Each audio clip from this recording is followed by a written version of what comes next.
Everyone, and welcome to Fantasy Recaps Family. Today we're going to see a romantic comedy film from 2012 titled American Reunion. Spoilers ahead, watch out and take care. Five school friends are hitting their 30s as entrenched and already working adults in society. Jim is living with his wife, Michelle, in Chicago, and has a 2-year-old son. They struggle in their sex life and find it hard to rekindle the hot passion that they once had for one another. Chris is a sports presenter in Los Angeles and dates an unfaithful supermodel girlfriend. He is unhappy, but hasn't come around to breaking off their relationship. Kevin is a work-at-home architect and is also married to a loyal wife. Finch brings along an adventurous, mysterious attitude and tells his friends that he has been traveling all around the world. Stifler, alone, still lives with his mother and works on a temporary job for a verbally abusive boss. The film begins in Jim's bedroom. Michelle is rocking their son to sleep in a funny tempo on top of the bed, and as the camera dollies into them, we almost think they are having sex. Soon the child falls asleep and Michelle leaves the room to put him to bed and then jumps in the shower. Jim, getting some alone time, quickly goes to his favorite website and begins masturbating. His toddler cuts his fun short by walking into the room and catching him in an awkward position. He goes to the bathroom and finds Michelle also awkwardly masturbating with the shower head, and the scene cuts here. While at work, Jim gets a call from Kevin, who convinces him to go to their high school reunion. Jim reluctantly agrees, but wonders whether Chris will find time to come. Chris, on the other hand, just finished his segment and arrives home and finds Maya, his wife, with another man in the pool. Chris is troubled, but she brushes it off as the man is their newly hired interior decorator. When he informs her that he's going to his high school reunion that weekend, she decides to come too. We switch to Stifler with his abrasive, insensitive attitude as he arrives at work like the boss he isn't. We meet his despicable boss who castigates him and who Stifler despises. Jim arrives at his father's place and meets his all-grown-up neighbor, Kara, whom he used to babysit. While still reeling from unbelief, she invites him to her 18th birthday party, which is the next day, but he doesn't make any promise of showing up. Jim picks up Kevin, Chris, and Finch, and they head to the local bar to catch up. They meet Selena, a classmate whose looks have changed tremendously. Stifler joins them too, though uninvited, and they go on to have a wild night. Jim wakes up in his kitchen, pantless, and shamefully faces his wife, and Selena, who is accompanying her. They head to the beach, and as they reminisce, Chris's old flame, Heather, shows up in the company of her new boyfriend. Chris rushes in to say hi, and there is still some love between them. Stifler ruins the moment by commenting on how awkward it is for both guys who have slept with Heather to meet. On the other side, Michelle's bra is stolen by some naughty high schoolers who were ogling her, and Chris has to give a chase. After being unable to convince AJ, who is Kara's douche boyfriend, and his friends to return the bras, Stifler figures out where they are heading and rushes there. Jim and others have no other choice but to back him up. They reach the hideout and Stifler is the one to go out and prank them.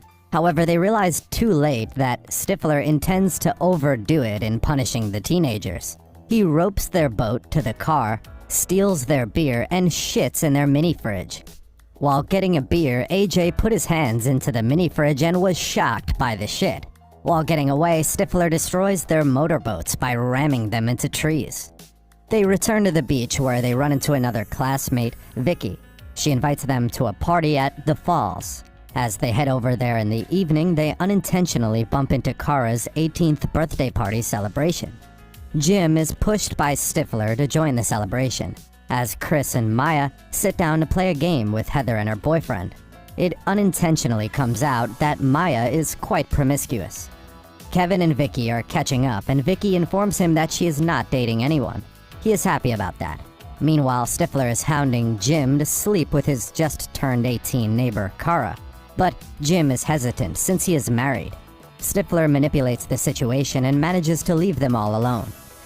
Chris is also talking to Heather's boyfriend and is shocked when he proposes that they swap wives for a night for an adventure. Stifler is trying to get along with the high school girls, but they bail on him after he gets an impromptu call from his boss. who wants him to come in on a Sunday. Jim struggles to control his desires from the open seduction by Kara. She gets drunk and convinces him to take her home. While in the car, she strips naked and begins pestering him. When Jim veers off the road and has to catch a break, she accidentally knocks her head on the steering wheel and passes out. After reaching Kara's place, Jim has to figure out how to get her inside. He calls his friends and they pretend to be lost travelers to her parents, while Jim sneaks her up to her bedroom. Stifler, who can't contain his desire to see Kara's boobs, gives a flimsy excuse of going to the bathroom and goes up to her bedroom too. They sneak through the window so they can't meet Kara's overly protective dad, but unfortunately are seen by Kara's boyfriend, who had driven up to check on her. Jim arrives home, tired and can't even have sex with his wife as he promised, and falls asleep. He wakes up to an unhappy wife and he has to convince her to give him another chance at Stifler's home party. Kevin wakes up next to Vicky. He was confused and wonders whether he had been unfaithful to his wife with Vicky. Chris is catching up with Heather and he confesses that he still has feelings for her. Before they can go any further, they are interrupted by a horde of fangirls who wants to have a selfie with Chris. Jim also gets to sit down and talk to his lonely father. They reminisce about Jim's mom and he gets some valuable advice on his sex life. Seeing that his father is too lonely alone, they take him to Stifler's house party so he can hopefully meet someone new. When they arrive at Stifler's home, Michelle is surprised at how big the house is. Stifler himself, who arrives later, is unhappy at the overly formal tone of the party. Maya also comments to Chris about how lame the party is and offers him some ecstasy pills, but he declines. Soon, Kevin arrives and whisks the boys away, bailing on Stifler, who had gone to get them some shots. Seeing none of his friends around, Stifler decides to get Jim's dad drunk on the shots. Heather's boyfriend decides to embarrass Chris by showing everyone his past dance tape. As the party goes on, Chris gets away. Heather follows him and they share a kiss. When her boyfriend calls, she promises to be back. Meanwhile, Jim's father stumbles upon Stifler's mom and they bond while smoking weed. Jim and his wife almost get it on in BDSM theme in one of the rooms. Stifler meets blowjob Lipstein from his school and they go on to have a moment in the bathroom. Maya, high on ecstasy, finds Chris and forces herself on him. Heather, who has returned, finds them and gets into a fight with Maya. Kevin gets to talk with Vicky and apologizes for sleeping with her since he was drunk. When she informs him that they didn't sleep together, but that she took care of him after he fell into the river last night, she leaves infuriated. Kara also finds Jim in BDSM attire after Michelle had to go out for a moment and tries to get him on her. AJ breaks the door on them and is shocked to see his girlfriend with him and chases Jim outside. They get into a fight and Jim and his friends fight against AJ and his crew while everyone watches. They're interrupted by the police and AJ and his friends run away. It appears the police are only there to apprehend Finch since he stole his boss's superbike. While Stifler wants Finch to stay in jail for the night, this doesn't sit well with Jim, Kevin, and Chris. When they chastise him for not growing up, he leaves them in a sour mood, calling them dicks. The next day, Jim, Chris, and Kevin meet up at the reunion.